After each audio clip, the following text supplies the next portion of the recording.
loving home in San Francisco, Nadine and Ryan's lives flourished. The newlyweds enjoyed extravagant lives due to two very successful careers. Ryan was the owner of his own bakery that was located all over the West Coast, and Nadine was one of the top lawyers in the country. The couple enjoyed picnics and socializing with family friends. But one day, that all came to an end when Ryan was found dead. Ryan?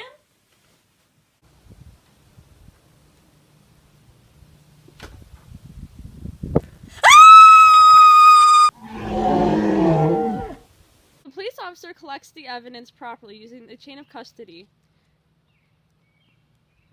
She tapes the bag shut and signs her name on it so that no one can break the seal. She then fills out the chain of custody. She repeats the process when collecting the fiber evidence. She collects the blood evidence by swabbing it and letting it dry before placing it into the bag. Based on the blood spatter on Ryan's shirt, we can conclude he was stabbed. The blood spatter found leading into the house proves that the body was dragged here and the crime was performed somewhere else. Describe what happened that night.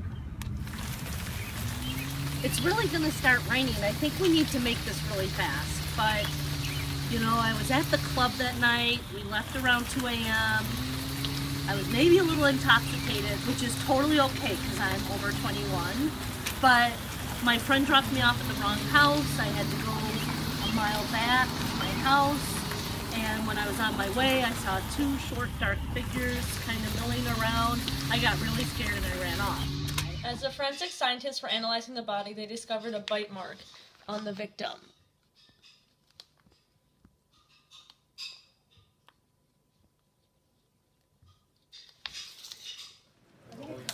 I just finished filling out the chain of custody.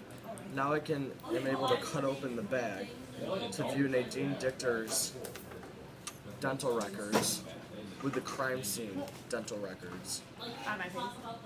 Yeah. And then The teeth are angled the same direction in each sample.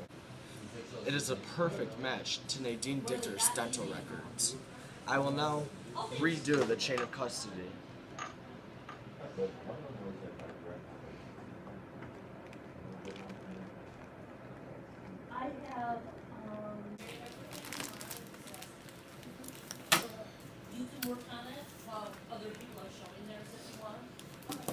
I'm now sealing the bag for the chain of custody and signing it.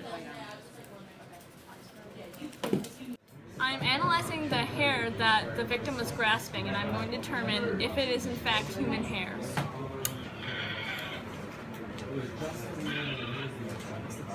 Looks to me that it is human, it is light brown, and this may be our suspect. I was able to determine the hair was in fact human because of the rather narrow medulla. Therefore, we have circumstantial class evidence to narrow down our suspect pool. We found the suspicious car parked 1 block away from the crime scene. It belongs to Emily.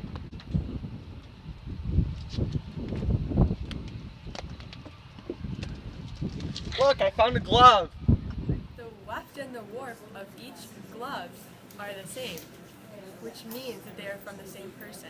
I took a section from each glove so I can burn the material to see if they're made from the same material. This sample is found in the suspect's car.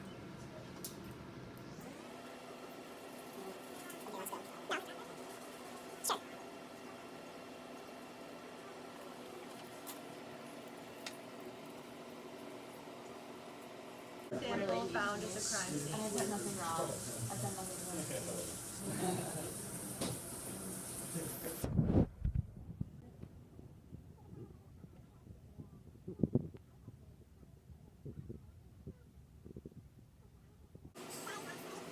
Both samples burn slowly and consist of plant fibers and plastic. Therefore, they're the same material. What's that? Oh my god. I found a fingerprint. Perfect. All of these fingerprints contain radial loops that also consist of deltas, eyes, and forks, which therefore means they're all from the same person. Using the blood collected at the crime scene, I was able to determine that the blood type was A negative because the blood coagulated with the A antibody and did not coagulate with the RH or any other blood type. Based off of circumstantial evidence, we were able to determine that Emily committed the crime. The class evidence, like hair color, along with individual evidence such as fingerprints, confirmed that Emily killed Ryan. Her glove is another form of circumstantial evidence that places her at the crime scene. Nadine was also involved in Ryan's murder. Her individual evidence of DNA and class evidence of blood type doomed her. Her dental records also matched the bite mark found on Ryan's body. To further back up this conclusion, a witness found 2 fingerprints at the secondary crime on the night of the murder. One may only wonder their motive. Hey honey, I'm home. Hey Ryan! Alright, I'm really hungry. I'm gonna go eat something. Okay.